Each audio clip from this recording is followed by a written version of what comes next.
Il est 20 h à Ebolova dans le sud du Cameroun. Bienvenue au journal. Les titres à la une de l'actualité de ce dimanche 24 mars.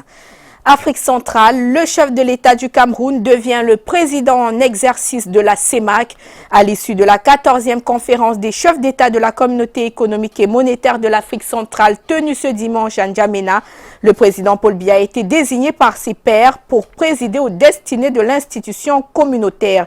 Il succède ainsi au président tchadien Idriss Déby qui a dirigé pendant 2 ans la CEMAC en tant que président en exercice de la conférence des chefs d'État. Le président Paul Biya était représenté aux travaux de la 14e conférence des chefs d'État par son premier ministre. Nous aurons dans ce journal notre envoyé spécial à N'Djamena. En politique, ce 24 mars est jour de célébration du 34e anniversaire du Rassemblement démocratique du peuple camerounais. En ce 34e anniversaire, 3 objectifs sont fixés par le parti pour accompagner son président. Ramener la paix dans les 2 régions anglophones en crise, renforcer la croissance économique et améliorer les conditions de vie de la population. C'est une 34e célébration qui intervient à la veille des élections municipales, législatives et régionales. Les régionales donc qui se dérouleront pour la toute première fois au Cameroun, une occasion pour le RDPC de demander à la population de s'inscrire sur les listes électorales. Ce 24 mars est journée mondiale de lutte contre la tuberculose qui demeure la maladie infectieuse la plus meurtrière au monde. Il est temps, thème de lutte retenu cette année, insiste sur l'urgence d'agir pour élargir l'accès à la prévention et au traitement, mieux responsabiliser, contribuer à mettre un terme à la stigmatisation et promouvoir une action équitable. Nous irons voir comment est menée la lutte dans le sud du Cameroun. Et puis, ce dimanche matin, la littérature a été vécue autrement. De nombreux jeunes passionnés de lecture ont mené une marche littéraire dans les artères de la ville de Douala. Objectif, faire valoir la lecture. Livre en main, ces jeunes ont invité la population à s'intéresser à la lecture. Voilà pour la une de cette édition.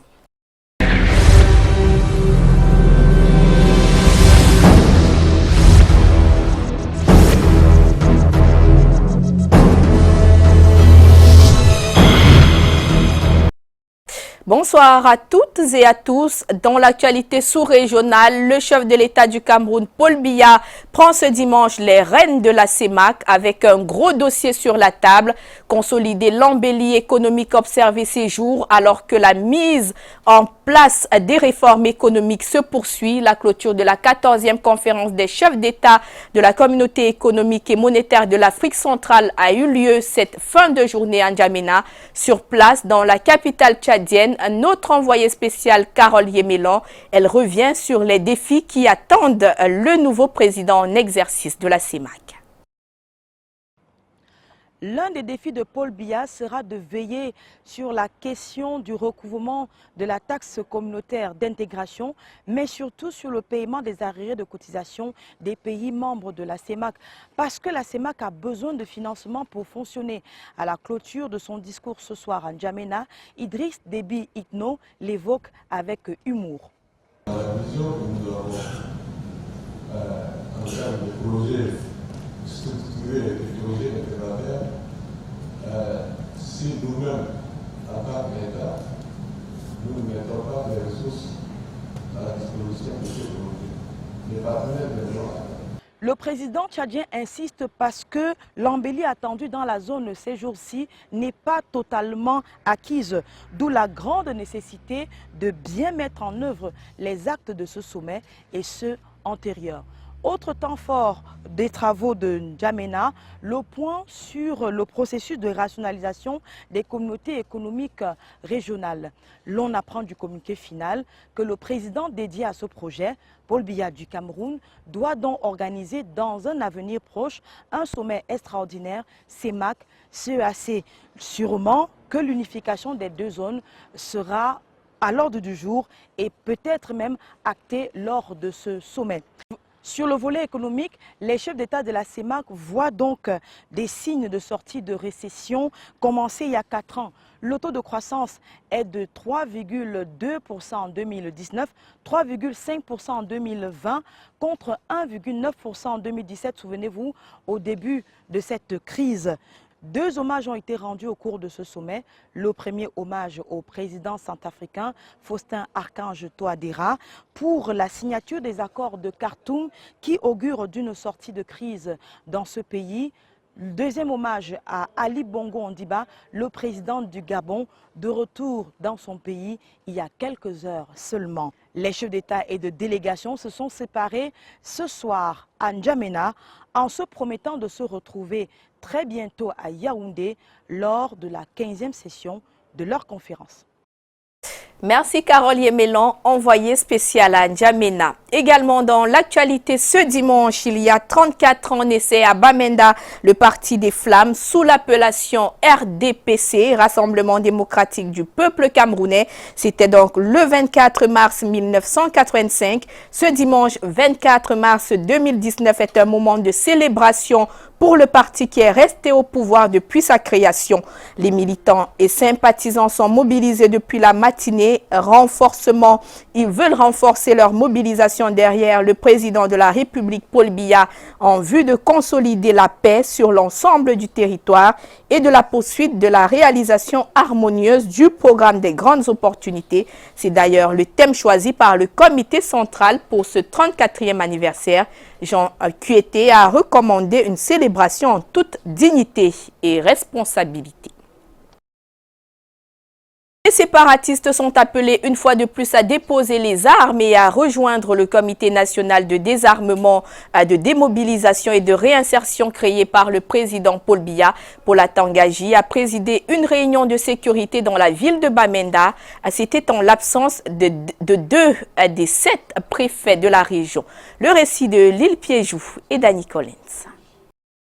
C'est dans un climat tendu que le ministre de l'administration territoriale a tenu à Bamenda, dans la région du nord-ouest Cameroun, une réunion de sécurité. Les coups de feu entendus ça et là n'ont pas empêché Paul Tangaji de donner quelques directives en matière de sécurité dans la ville, tout en appelant les séparatistes à sortir des champs et à déposer les armes pour intégrer le comité de désarmement.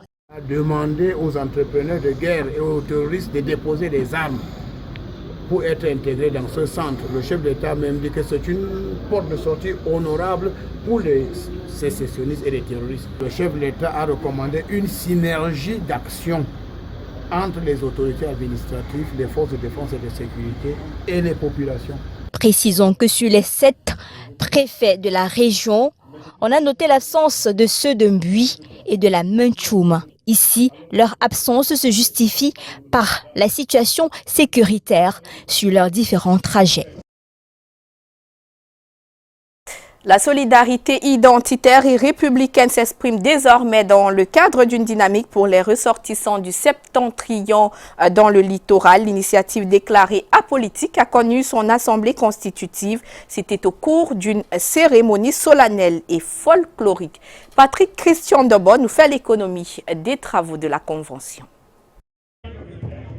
La dynamique septentrionale du littoral est le nouveau cadre d'expression communautaire des compatriotes du septentrion résidant dans la région du littoral. L'initiative voulue républicaine offre un cadre supplémentaire de solidarité pour le développement collectif et individuel. Ce que nous voulons, c'est la solidarité, vive la solidarité totale. Nous sommes des paléo-soudanais et nous savons une chose, c'est que la solidarité, elle est fondamentale pour le vivre ensemble. Nous sommes tous ensemble maintenant et tout ce qui va se passer pour notre pays, nous serons bien impliqués. La cérémonie marquant les premiers pas de ce regroupement citoyen et socio-culturel connaît la participation active d'amis et élus de la nation résidant dans la région. C'est à l'image de ce que doit être le Cameroun. Vous voyez ici, on ne vous a pas parlé uniquement de Toupou et de Massa ou de Moundan, mais nous qui sommes de ce qu'on appelle le Grand Sud, qu'on soit honorés et qu'on soit associés à cette initiative, me semble de nature à conforter le vivre ensemble. Le vivre ensemble ne se décrète pas, il se vit et c'est ce que nous venons de faire aujourd'hui. Je suis ici parce que Emmanuel peut être un homme de honneur. Et le fait qu'il crée une association qui soit libre et qui ne soit pas dans les calculs politiciens est quelque chose que je soutiens. Dans la foulée des premiers pas de la dynamique septentrionale du littoral, des prises de parole des différents représentants communautaires ont marqué l'adhésion collective à l'initiative. Une initiative Coloré des danses folkloriques et autres mouvements d'ensemble, symbole d'une fierté identitaire au service de l'intégration nationale. Un compte rendu de Patrick Ngwanya et de Guy Fotso. La commune de Figuil a vibré ce week-end au rythme du Vivre Ensemble, une marche dite rencontre du Vivre Ensemble camerounais pour une nation forte, organisée par le Conseil national de la jeunesse du Cameroun. Une rencontre qui a connu la participation de la jeunesse de Figuil qui, entre danse et sonorité traditionnelle, a traduit sa volonté de vivre ensemble. Le compte rendu de Patrick Ngwanya. Ateliers, conférences et débats ont meublé pendant 4 jours les travaux de la première convention du nouveau mouvement populaire NMP.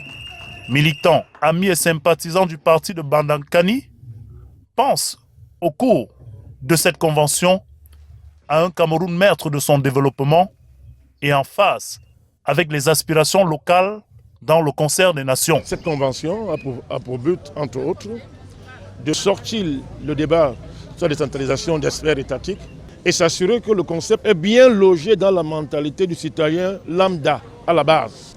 Mais la décentralisation, ce n'est pas que une réforme de l'État, ce n'est pas que le transfert de moyens, de ressources vers les communes.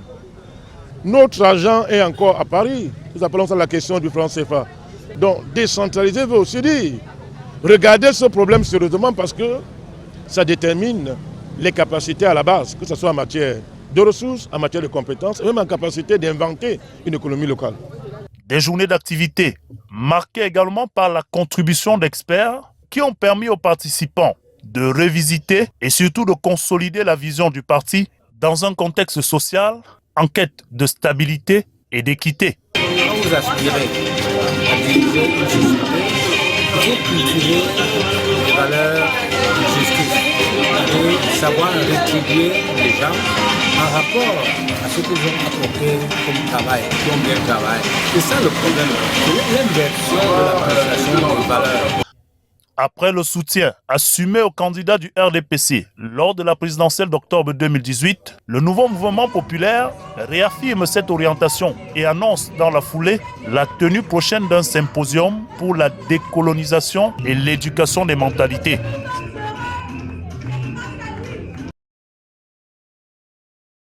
Un reportage de Patrick Christian Dobo. La première convention du nouveau mouvement populaire s'est achevée ce dimanche à Douala. Une rencontre qui a permis au parti de Bandakani de réaffirmer sa vision sur des questions essentielles comme le développement local et la question de la monnaie. C'est ce que nous dit Patrick Christian Dobo.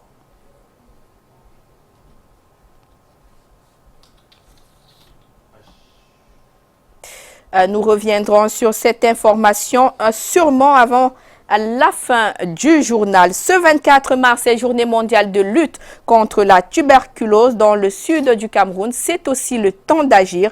Malgré le net recul observé dans la région en 2018, l'inquiétude demeure.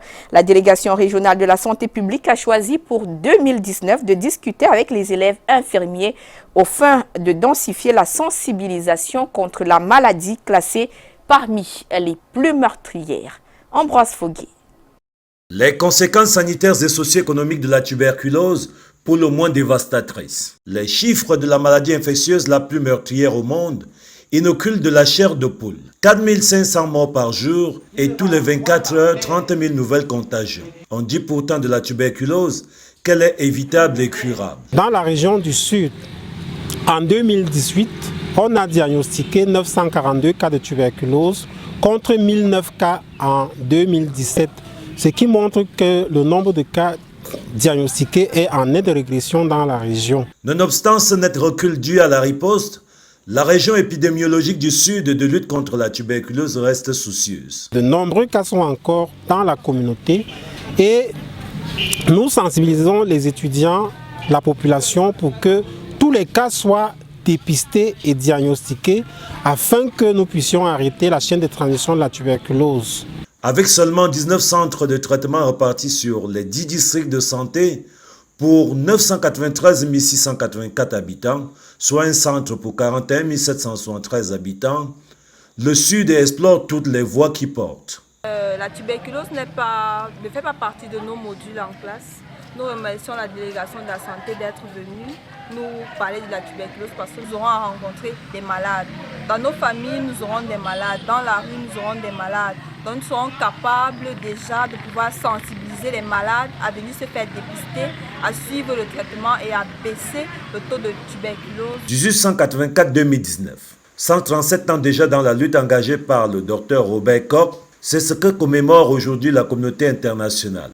Il est temps dans le sud du Cameroun comme partout ailleurs d'honorer les engagements pris par les leaders mondiaux en 2018 de mettre fin à la tuberculose. Reparlons dans ce journal du difficile accès à l'eau potable. La quête d'une eau potable à Bafia exige à soumettre ses nerfs à une rude épreuve. Les populations du chef-lieu du département du Mbamé-Inoubou attendent désespérément la réhabilitation du réseau de distribution d'eau. Le chantier avait été entamé et abandonné à mi-chemin.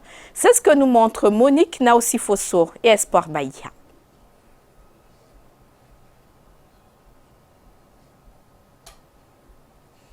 Des robinets à sec et dans le meilleur des cas, les populations de la ville de Bafia sont ravitaillées à compte-gouttes. Nous avons souvent des coupures de 4 à 1 semaine sans eau. Et quand bien elle arrive, des fois elle est de très mauvaise qualité. Moins 200, 300. Il faut monter la moto pour aller chercher l'eau. De gauche à droite, des fois il n'y a même pas l'eau. Le plan B, ce sont des puits et des forages plus ou moins aménagés. Nous avons l'eau. Nous nous ravitaillons à travers les puits et à travers les fourrages que nous avons dans le quartier. Mais quant à l'eau de la SNEC, elle coule difficilement. Il y a 2 ans, une entreprise locale avait été chargée de distribuer de l'eau aux populations. Les travaux se sont stoppés après 80% d'exécution du dit projet. Et les tuyaux sont passés. Les tuyaux qui sont passés même devant chez moi, un peu plus bas là. Derrière le stade là, les tuyaux sont passés. Ils ont creusé les tuyaux, ils ont enterré. Mais depuis ce temps, il n'y a que les points d'eau là, je ne sais pas comment on appelle ça, qu'ils ont construit là et ils ont abandonné ça comme vous voyez dans la brousse là. Ce projet d'adduction d'eau à Bafia était le fruit d'un partenariat entre la Banque africaine de développement et le ministère de l'eau et de l'énergie. Bon, à Bafia, il était question d'augmenter les quantités et les débits d'eau dans la ville de Bafia. Le projet s'est réalisé, je peux dire à 85%, parce que ce qui reste tout simplement, c'est que l'eau arrive au niveau des bonnes fontaines. Il y a déjà de l'eau dans la ville, les familles peuvent donc s'abonner et avoir de l'eau à domicile. Malgré cet optimisme, la quête de l'eau potable à Bafia représente un casse-tête chinois. En culture, une marche d'un autre genre s'est tenue dans les artères de la ville de Douala. C'est une marche littéraire initiée par les jeunes du mouvement La Lecture Je Contribue. Un moment de partage où l'importance de la lecture a été mise en exergue. Des ouvrages ont été échangés. Un temps fort qui annonce une série d'activités à venir. Le compte rendu d'Aimé Catherine Moukouri et de William Nibou. Leur arme, la littérature. Ils brandissent ces ouvrages comme des trésors qu'ils souhaitent voir partagés. Dans la ville de Douala ce matin, une marche d'un autre genre s'est tenue. Une marche littéraire. Qu'est-ce que ça fait du bien de marcher? Surtout en groupe et en discutant, en parlant lecture. Vraiment, ça m'a fait... ça se voit ici. Je transpire et je suis très très content. Cette initiative, c'est beaucoup plus pour réconcilier le lecteur avec les livres et aussi promouvoir les livres africains. Principalement les livres camerounais.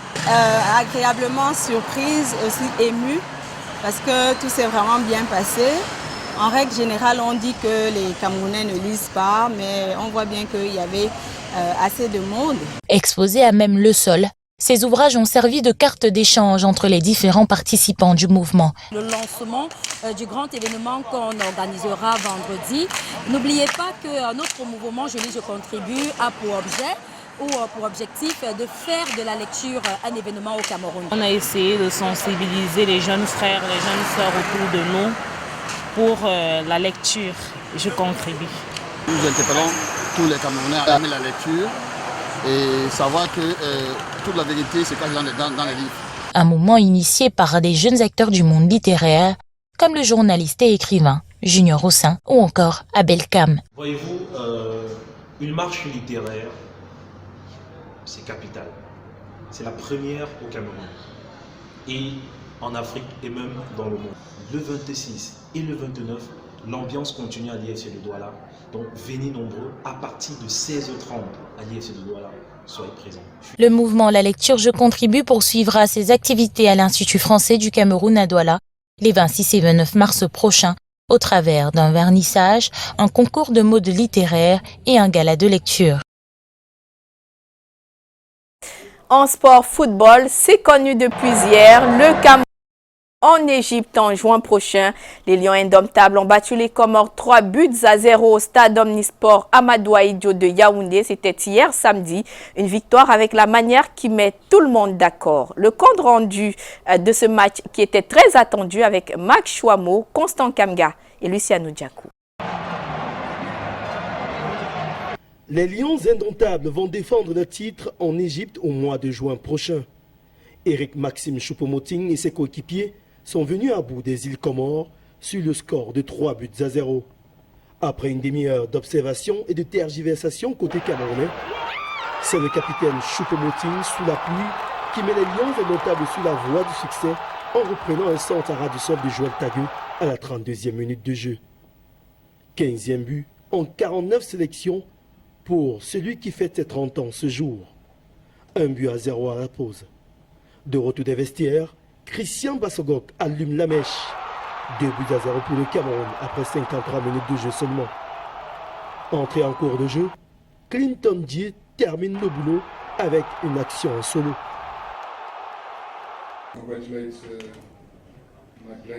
Je tiens donc à féliciter mes joueurs, mon staff, la FECAFOOT, la Fédération camerounaise et tout le peuple du Cameroun pour cette magnifique victoire et cette belle qualification. Maintenant, je pense que ce soir, nous pourrons oublier la déception qui était née du glissement de la CAN qui avait été retiré au Cameroun. C'était une grosse déception pour nous tous, mais aujourd'hui, nous pouvons oublier cette déception et à nous léger. Côté comorien, on reconnaît la toute-puissance du Cameroun, champion en titre. Je tiens à féliciter Clarence Sidor et son équipe. Ils ont fait un très beau match, ils nous ont mis beaucoup d'impact sur cette rencontre. On était prévenus. 4 ans que les Lions indomptables ne s'étaient plus imposés sur un score aussi large. De quoi arracher le sourire du patron des sports.